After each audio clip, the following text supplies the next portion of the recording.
Good evening and welcome to Poland Daily. I'm Konrad Gorlinski and this is the news. The government is working on the final shape of the bill concerning the reform of the judiciary, with particular emphasis on the Disciplinary Chamber. We'll know the amendments later this year. For the activities of the chamber in its present shape, the Court of Justice imposed a fine on Poland of 1 million euros per day. Government spokesman Piotr Muller was asked how much the Polish Disciplinary Chamber is worth. How much is it worth for us in the EU to talk about fair rules and a real fair division of competences resulting from the EU treaties? On Wednesday, the ECJ informed that Poland had not complied with the previous judgments on the functioning of the Disciplinary Chamber, which is why it's obliged to pay a €1 million fine a day, counting from the date of delivery of the decision to the date of compliance, with the decision of the 14th of July. A political party which Brussels doesn't like came to power in Poland. It is considered to not be attentive enough to the wishes of Berlin. And in connection with that, Brussels is looking for pretexts to threaten it and destabilize the internal political stage in Poland. Since the beginning of the judiciary reform in 2016, the government representatives have emphasized that the issue of regulating the organization of the judiciary is the exclusive competence of member states. Politicians are on opposite sides. Polish Prime Minister Mateusz Morawiecki and top EU politicians in the European Commission and its president. But there are other politicians, such as the French president and the German chancellor, who are more conciliatory and speak in a different tone.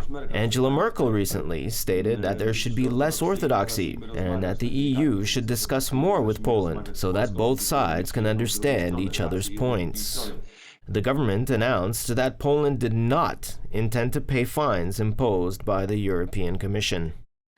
And the German federal police has started to run daily patrols on the border with Poland, following a recent increase in non-European migrant numbers, crossing into Poland from Belarus and then continuing on their way to Germany.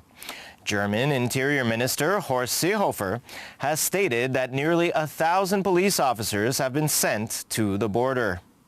Thousands of people, mainly from the Middle East, Africa, and Afghanistan, have tried to illegally enter Poland from Belarus in recent weeks. The German police spokesperson, Jens Schabransky, states that the number of new migrant arrivals is rising. The situation remains dynamic and also tense and demanding for our colleagues who check and search here every day. We continue to have quite a number of detentions of migrants who enter or have entered here without authorization and who also bring forward requests for asylum during the process. For us, this means that they are often taken away for further processing and, according to our processes, are then forwarded to the responsible immigration authorities. The United Nations High Commissioner for Refugees has said Poland is in breach of international law in its efforts to force migrants back into Belarus. Poland says it is respecting its international obligations while trying to stem the flow of migrants who, it says, often do not want asylum in Poland, but rather in Western Europe. The European Union accuses Belarus of orchestrating the flow to put pressure on the bloc in retaliation for sanctions slapped on Minsk over human rights abuses.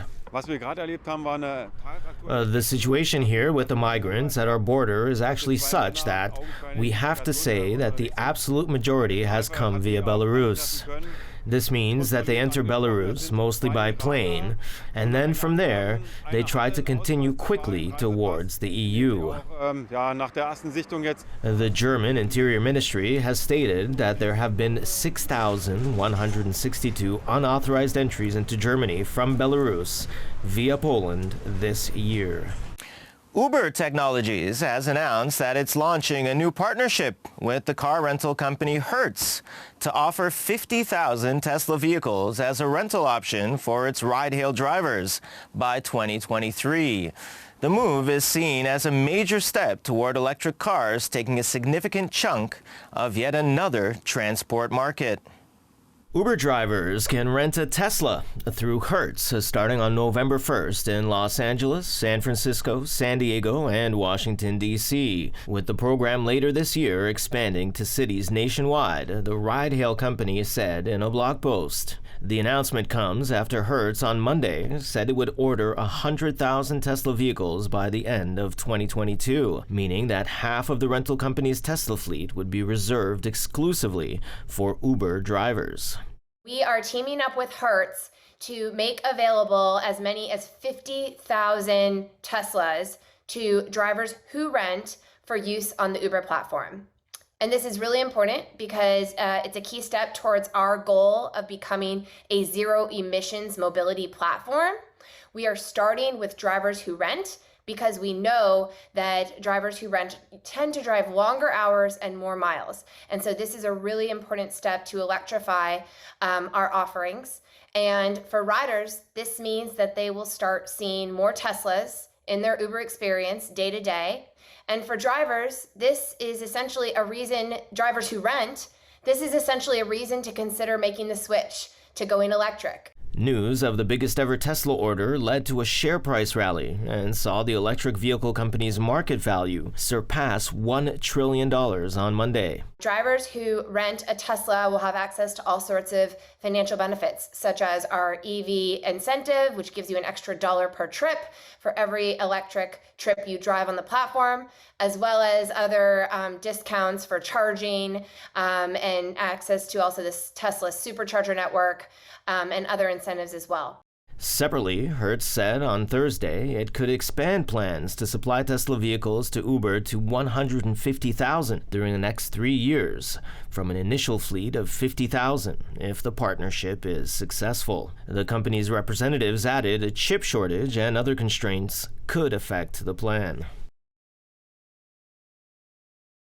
And Dana Zim, a Colorado resident who claims to be intersex and non-binary, sued the U.S. government for the right to declare his gender as X in a U.S. passport. Has been issued the first ever American passport with such a designation.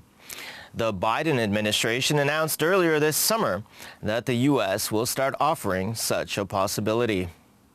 The U.S. State Department has confirmed that it has issued the first U.S. passport with an X gender marker, designed to give non-binary, intersex, and gender non-conforming people like Zim a marker other than male or female on their travel document, according to a statement. Yeah, I get to be me, every sense of the word. I mean, it's an exciting moment for me now.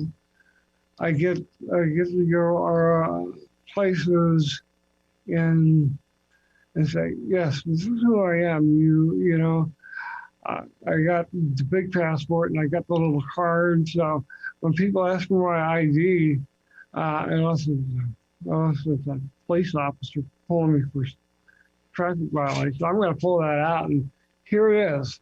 You know, it's a federal document. Secretary of State Anthony Blinken announced in June that the X marker would be offered as an option on passports, following other countries, including Canada, Germany, Australia, and India, who already offer a third gender on documents. It's like, here we are, we're here to stay, and you can't stop us anymore. You can't deny who our existence anymore. This is it. We're here. You can't, you can say we don't, but here it is. We're legally here. We've always been here, but now we can legally stay it. State Department spokesperson Ned Price said in a statement that the United States was moving towards adding the X gender marker as an option for those applying for U.S. passports or consular reports of birth abroad. As usual, thanks for tuning in with us this evening. I hope you stick around for Poland Daily Weather, Poland Daily Business, and other programs. But from me, it's have a lovely weekend.